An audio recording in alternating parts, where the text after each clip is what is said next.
un reconocido jurista que tenemos el gusto de conocerlo por décadas. Bueno, él se fue a vivir en Guayaquil, nos consta. Iba a vivir tranquilamente el resto de sus años, pero le comprometieron para que vuelva a esta acción cívica, para ir a la Corte Constitucional, juez constitucional, y luego, con los méritos que tiene, fue elegido presidente de la Corte Constitucional. Hernán Salgado Pesantes es un reconocido jurista académico, ex magistrado de la Corte Suprema de Justicia, como se llamaba, ex miembro del Tribunal de Garantías Constitucionales, ex presidente de la Corte Interamericana de los Derechos Humanos, fue juez de la Corte Interamericana, y con todo esto llegó a dar su sacrificio, su entrega de todos sus conocimientos en la Corte Constitucional. Quiero saludar al doctor Hernán Salgado, agradecer la atención a la revista de Opinión Democracia y partir de lo que leíamos, testimonios del propio doctor Hernán Salgado. Dio una entrevista a Diario El Comercio el 2 de febrero último, y algunos datos que dan cuenta de cómo, para comparar, la Corte Constitucional anterior hizo 10 fallos para sentar jurisprudencia en 9 años, y la actual Corte deja 30 fallos en 3 años para sentar jurisprudencia. ¿Cuál ha sido su experiencia, doctor Hernán Salgado, en esta contribución cívica? Porque hay que decirlo, más allá de fallos polémicos, de lo que vamos a hablar, es este momento la mejor institución que tiene por la forma que ha venido actuando, dando garantías, seguridad jurídica y constitucional al Ecuador. Doctor Hernán Salgado, muy buen día. Buenos días, apreciado Miguel. Es un placer para mí, a pesar de las complicaciones que tengo de trabajo, ya para regresar a Guayaquil. Estoy contento de presentarme en esta emisora, cuyo nombre es muy simbólico. Mire, usted me pregunta mi experiencia, ha sido pues positiva, en el sentido que nos tocó a mí y a los 8 jueces hacer un trabajo intenso para poder recuperar en algo pues la credibilidad que debe haber en el mayor órgano de justicia, que es la justicia constitucional, muy venida menos durante la última conformación y durante, digamos, los últimos más de 10 años. Entonces, como el público sabe, nos tocó un número enorme. Yo debo mejorar la información que usted da, señalando que nosotros hemos despachado admisiones. Cuando usted presenta la demanda, quiere saber si le aceptan o no le aceptan. Al principio, los abogados habían estado acostumbrados a presentar muy mal las demandas, por lo tanto no se las aceptaba, no eran admisibles.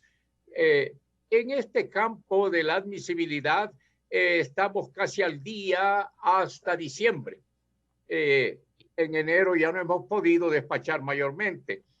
Pues bien, eso equivale a más de casi 13,000, redondeándole la cifra, casi 13,000 admisiones. Ahora, el público debe saber que una vez que le admiten, sobre todo, no es que enseguida se va a comenzar a sustanciar el proceso. Lamentablemente no, porque allí sí rige la prioridad, es decir, el orden cronológico.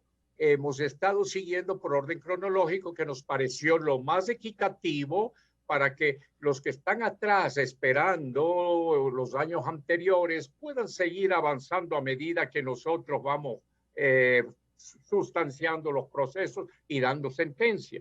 En eso hemos alcanzado más o menos alrededor de 3,000 sentencias que se han dado en el Pleno. Nosotros hemos tratado de conformar de la mejor manera posible los órganos para este trabajo. Por ejemplo, la sala de admisiones antiguamente era una y duraba un mes, y después venía otra y duraba otro mes.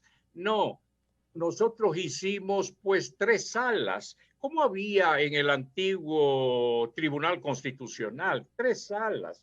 Y esas 3 salas entonces van admitiendo o no admitiendo. Eso, por eso es que se ha trabajado también con más celeridad.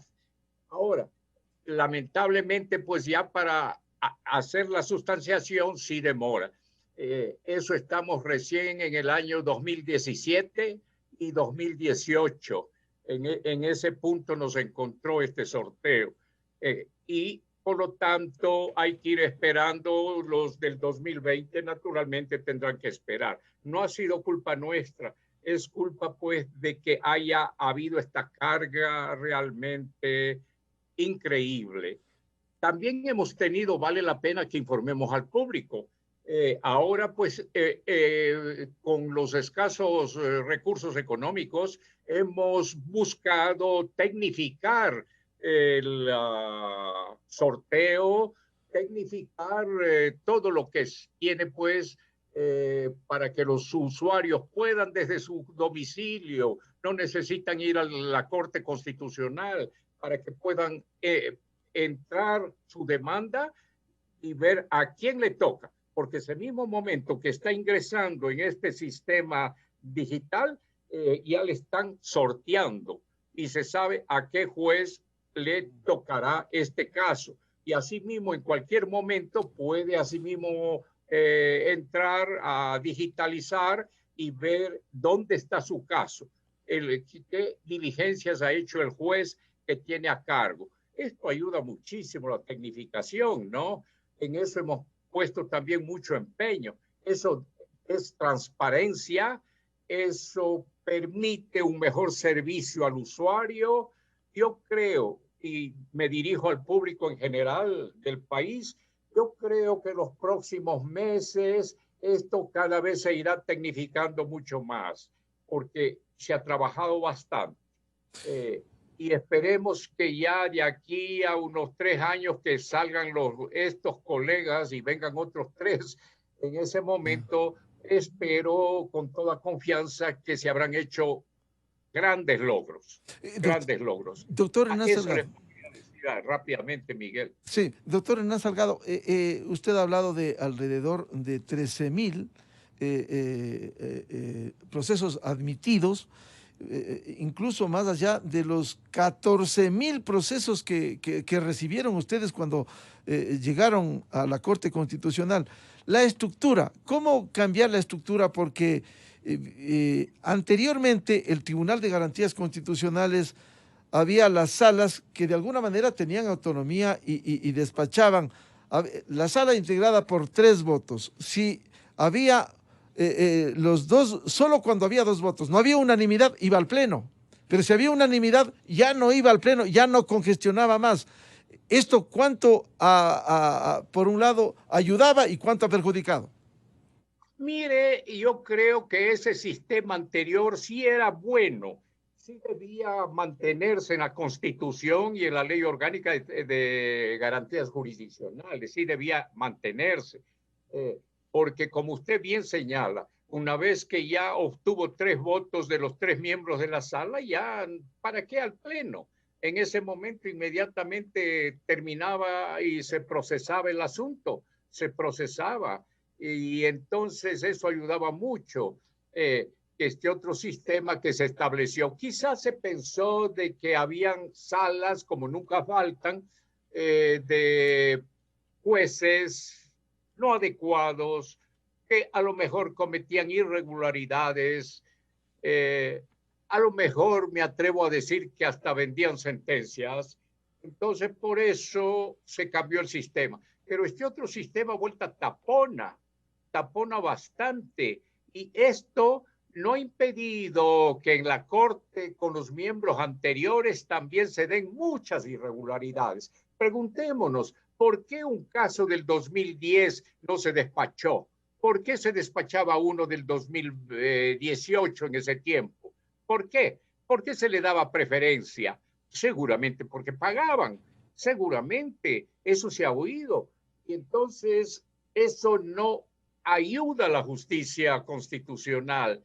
por eso se ha tratado de a mejorar el sistema y sobre todo yo pongo mi fe en la tecnología moderna.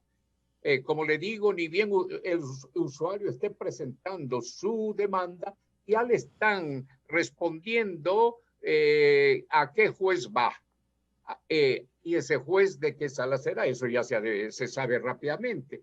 Entonces allí comienza la admisibilidad, para después, con paciencia, ir hacia el procedimiento, el procesar estos casos para llegar al final.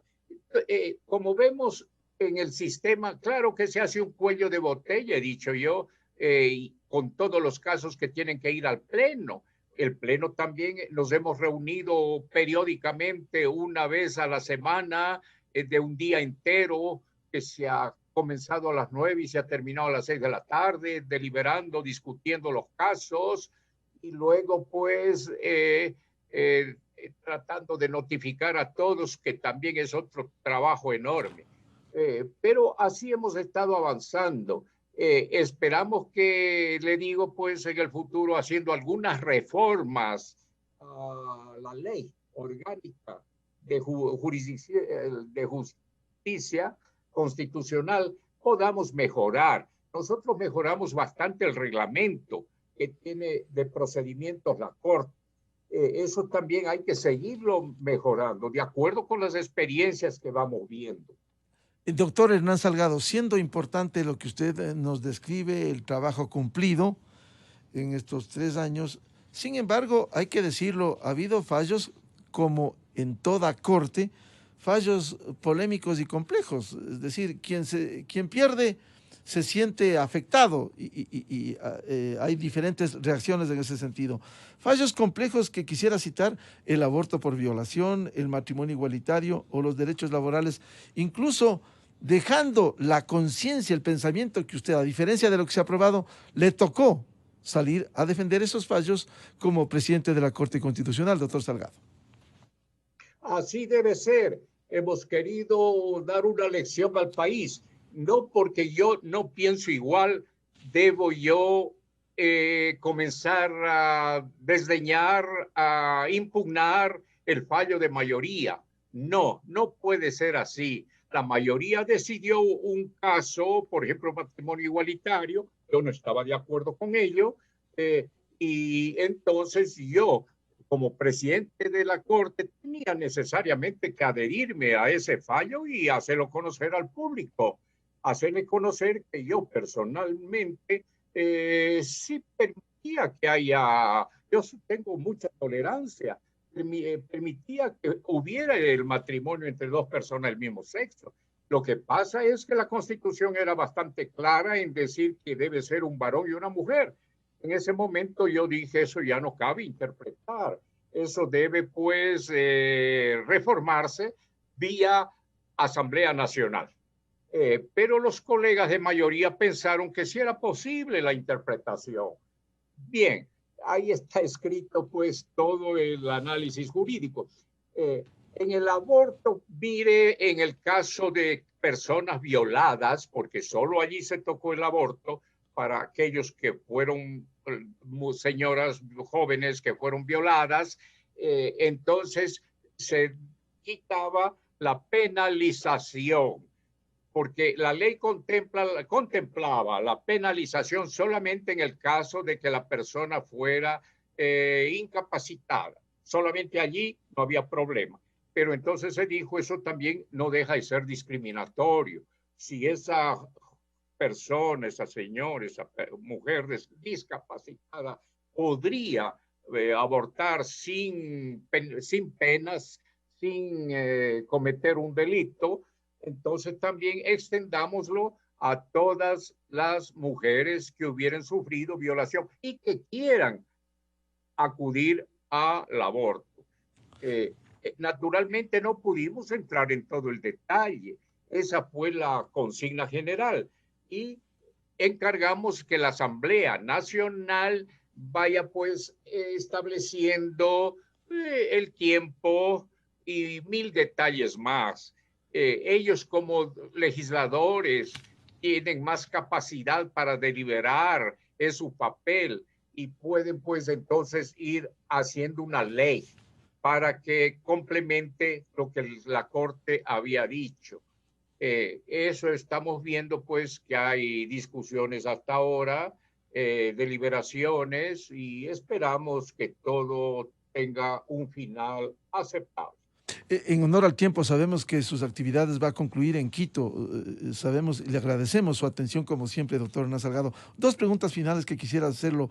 En el caso de autos de revocatoria, sea de aclaración, ampliación, desistimiento o archivo, se había resuelto cerca de 3.000 causas.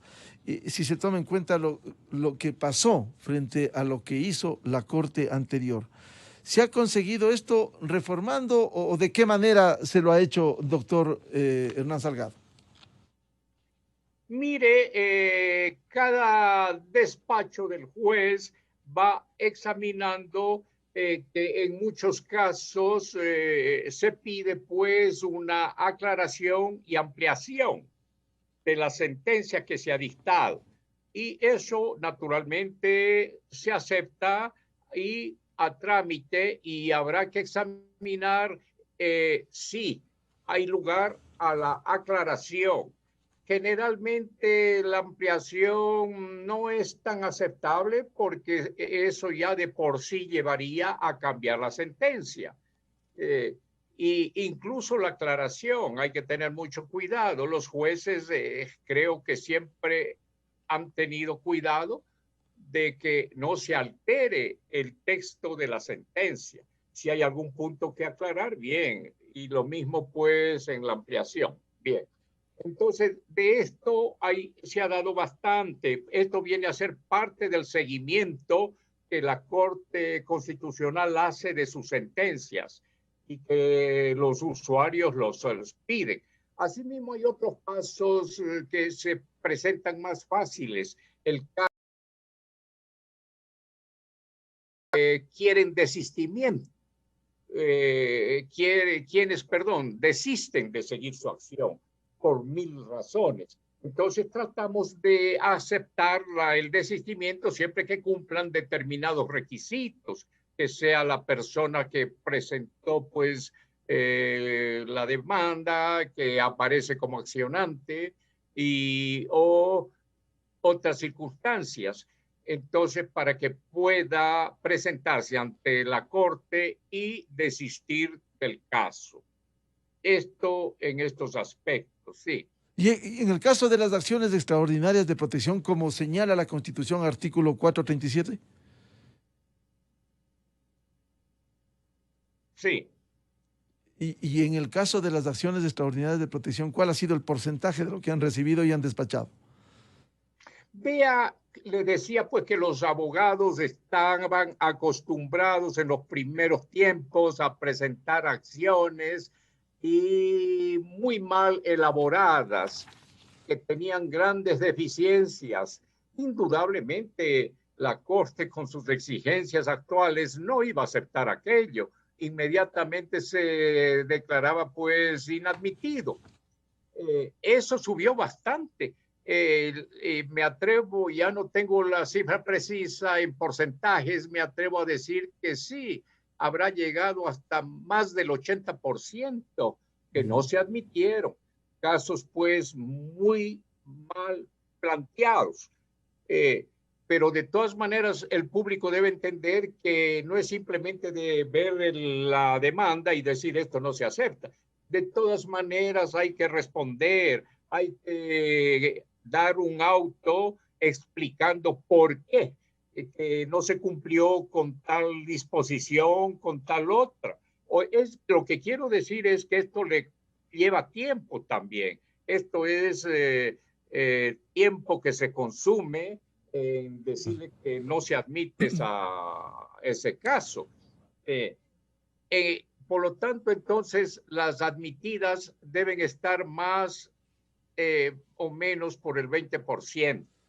Debo decir también a usted y al público en general que esto se ha mejorado mucho. Ahora se presentan demandas muy bien elaboradas, mucho mejor que lo que se hizo hace 2 o 3 años. Entre Por los, lo tanto, entonces, estamos educando también y dando, ¿cómo le diría?, certeza jurídica a los usuarios y abogados que se presentan a litigar en la Corte Constitucional, porque entre, usted ya sabe claro, cuáles son las reglas de juego. claro.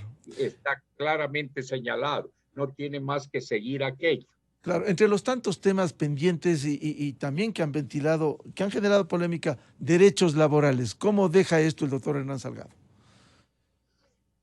Indudablemente, este tema es complejo, bastante complejo, como muchos casos, en su mayoría, los que van a la Corte Constitucional siempre revisten dificultades y estas complejidades de que hablo.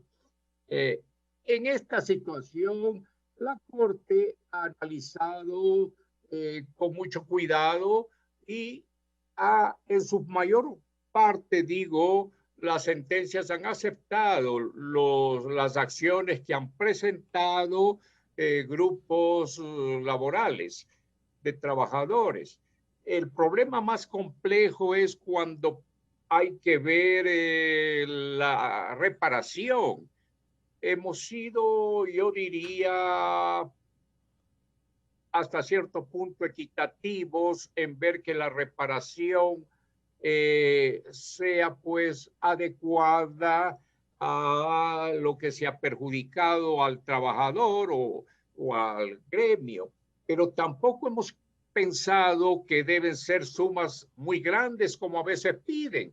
Yo he dicho siempre que el Estado no es ningún ente filantrópico, no puede estar pues pagando millonadas a veces, como a veces se exige, con estas acciones laborales.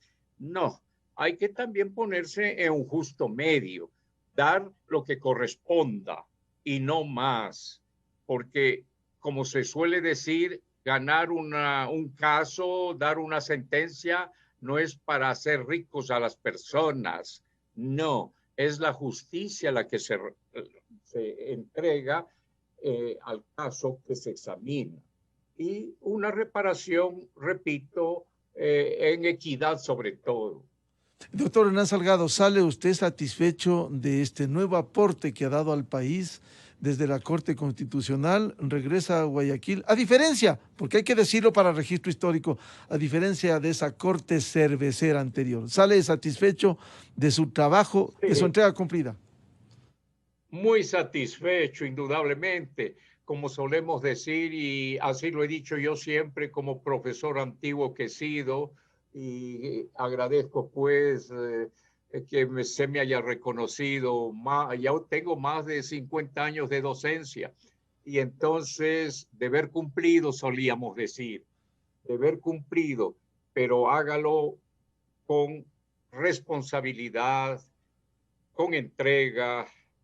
Incluso yo he enseñado siempre en mis clases a tener esa mística, ese halo espiritual que fortalece la intelectualidad, que fortalece al ser humano para que sea solidario con los otros, para que cumpla bien sus deberes y para que entonces pueda descansar tranquilamente la conciencia. Y por cierto, tan importante, no solo los conocimientos profesionales, sino la honestidad acrisolada que debe exhibir un ciudadano.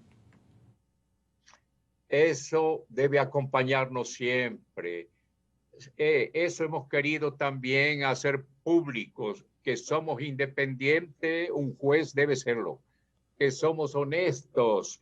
Por eso entonces no hay problema en los fallos. Yo tengo la confianza de que mis colegas, cualquier colega que discrepa de mí, lo hace porque cree que el fundamento jurídico que él defiende debe ser el adecuado. No porque está recibiendo dinero, tal vez le están pagando para que defienda el caso o lo hace por amistad. No, siempre los 9 jueces hemos estado, pues, digamos, en los límites de la constitucionalidad a veces, en los límites del ordenamiento jurídico, pero siempre dentro del derecho, como mandan pues los grandes tratadistas que nos han enseñado lo que es dar sentencias. Yo citaría a Kelsen, por ejemplo, de su sentencia dentro de ese esquema que le permite moverse al juez, pero no ir más allá de aquellos límites del derecho. Vuelve a Guayaquil, doctor Hernán Salgado, y todavía conserva usted el Volkswagen, el Pichirilo que circulaba cuando vivía en Quito. Lo tengo muy guardado y cada fin de semana salgo a dar una vueltita. Para que no se acabe la batería, hay que prenderlo. Sí, da una vueltita por el malecón, va a dar una vuelta en el Pichirilo. No, muy lejos. Muy lejos, no, por cercanías de donde vivo, por allí nomás, nada más, y aprovechando un sábado, un domingo. Bien, le agradecemos al doctor Hernán Salgado Pesantes mi reconocimiento personal por lo que usted ha contribuido en el país, desde la cátedra, desde las altas funciones que ha desempeñado, y deja una vara muy alta para quienes ahora en la Corte Constitucional y en el ejercicio profesional deben actuar de esta manera. ¿Usted tiene confianza en cómo queda la Corte y con los tres nuevos, los conoce, los tres nuevos jueces constitucionales? Sí, conozco al doctor Richard Ortiz, fue un antiguo discípulo también, que me enorgullece de haber sido profesor de él. ¿Y fue buen estudiante? En Alemania. ¿Fue buen alumno, buen estudiante de usted? Muy bueno, muy competente. Ya verá el público, pues, un excelente juez. También los demás. Joel Escudero también le conozco, pues, un distinguido constitucionalista. Y también no le conozco mucho a la doctora, pues, Alejandra Cárdenas, pero ya le conocí y por las referencias que tiene, caramba, es también digna de ocupar un sillón en la Corte Constitucional. Confiemos en ellos, confiemos en los 6 restantes también para que sean los 9 completos. Hoy día se elegirá, le cuento, hoy día tenemos una sesión en la tarde para que yo dar un informe a la Corte y luego se elijan a las autoridades que me van a reemplazar, ¿no? Entonces esta tarde a las 4 ya se sabrá cuáles son los nuevos dignatarios. Sí, cosa importante. Claro. Misión cumplida, doctor Hernán Salgado. Gracias, sí, así es. Muchas gracias es. Al doctor Hernán Salgado Pesantes, muchas gracias por atendernos a la revista de Opinión Democracia. Muy buen día, saludos cordiales. Buenos días. Muchas gracias. Sí. Buscando la verdad, cerramos la revista de Opinión Democracia este jueves. Le recomendamos, ya viene en Exa FM el show de la papaya. Muchas gracias por dispensarnos con su amable sintonía y seguimiento. Feliz jueves, felicidades a todos. Miguel Rivadeneira en la revista de Opinión Democracia. Bienvenidos al microinformativo de la hora. El presidente Guillermo Lasso informó que la donación del gobierno de China de $100,000 se entregarán a los afectados por el aluvión en enseres y electrodomésticos para equipar las viviendas. El mandatario señaló